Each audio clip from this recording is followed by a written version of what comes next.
আরেকজন ছিল আব্দুল্লাহ ইবনে মাসউদ রাদিয়াল্লাহু তাআলা। দুই আব্দুল্লাহ, আব্বাস গেল, আরেকজন হচ্ছে মাসউদ। মক্কার তরুণ, ছাগল পালতো মুশরিকের। বিশ্বনবী আর আবু বকর রাদিয়াল্লাহু তাআলা আনহু একবার গেলেন, যে দেখে এই তরুণ দাঁড়ায় আছে। বিশ্বনবী বলেন, আমি খুব ক্ষুধার্ত, তোমার কাছে কি দুধ আছে ছাগলের? আব্দুল্লাহ ইবনে মাসউদ বলে, আছে। ওয়ালাকিন আনা মুতামান, কিন্তু যে দুধ আছে এটা আমানতের, আমি দিতে পারবো না। বিশ্বনবী এইটা শুনেই তারা টার্গেট করে ফেলছে। আনা মুতামান, দুধ আছে কিন্তু এটা আমার মালিকের, আমি তো দরদ দেখাই, আমার মালিকের দুধ আপনি পথিক, আপনারা দিতে পারি না। বিশ্বনবী টার্গেট করে ফেলছেন, এরে আমার কাজে লাগাইতে হবে। বিশ্বনবী বলেন, আচ্ছা ঠিক আছে, দুধ দিও না, কিন্তু এমন ছাগি আছে কিনা যেই ছাগির সাথে কোনো ছাগলের মিলন হয় নাই, তার ওলানে দুধও আসে নাই, বাচ্চাও নাই, এরকম ছাগির থেকে যদি আমি দুধ খাই তাহলে তো সমস্যা নাই। বলতেছে, এরকম ছাগির থেকে দুধ খাইলে সমস্যা নাই, কারণ এরকম ছাগির ওলান থেকে দুধ আসবেও না। বলতেছে, ঠিক আছে, এরকম একটা ছাগি নিয়ে আসা হলো। বিশ্বনবী বিসমিল্লাহ বলে ওই ছাগির ওলানে হাত দিলেন। হাত দিতে দেরি, পুরো ওলানটা দুধে ভরে যেতে দেরি হয় না। বিশ্বনবী আর আবু বকর রাদিয়াল্লাহু তাআলা আনহু দহন করে পেট ভরে খেলেন। এই দৃশ্য আব্দুল্লাহ ইবনে মাসউদের হৃদয়ে দাগ কাটলো। এই মুজিজা দেখে তিনি বললেন, আশহাদু আল্লা ইলাহা ইল্লাল্লাহ ওয়া আশহাদু আন্না মুহাম্মাদুর রাসূলুল্লাহ। তিনি ষষ্ঠ মুসলিম ছিলেন, 6 নম্বর মুসলমান।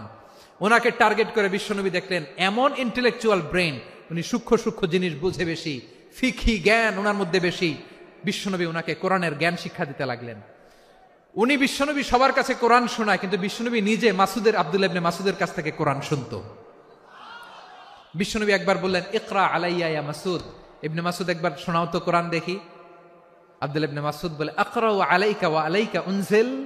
নবী, আপনার উপর কোরআন নাজিল হয় আর আমি আপনার সামনে কোরআন পড়ব? বিশ্বনবী বললেন, ইন্নী উহিব্বু আন আসমাআহু মিন গায়রি। আমি নিজে পড়তে যেমনি ভালোবাসি, অন্যে পড়ুক আমি শুনবো, এটাও আমি ভালোবাসি।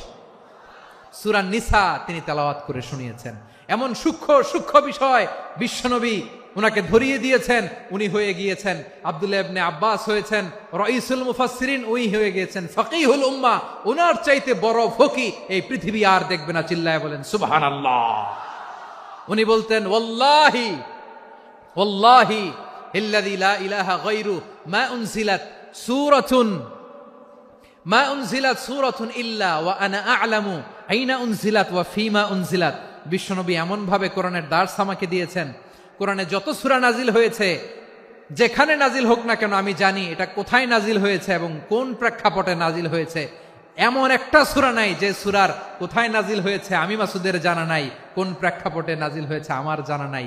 এরকম ঘটবে না। চিল্লায় বলেন আল্লাহু আকবার।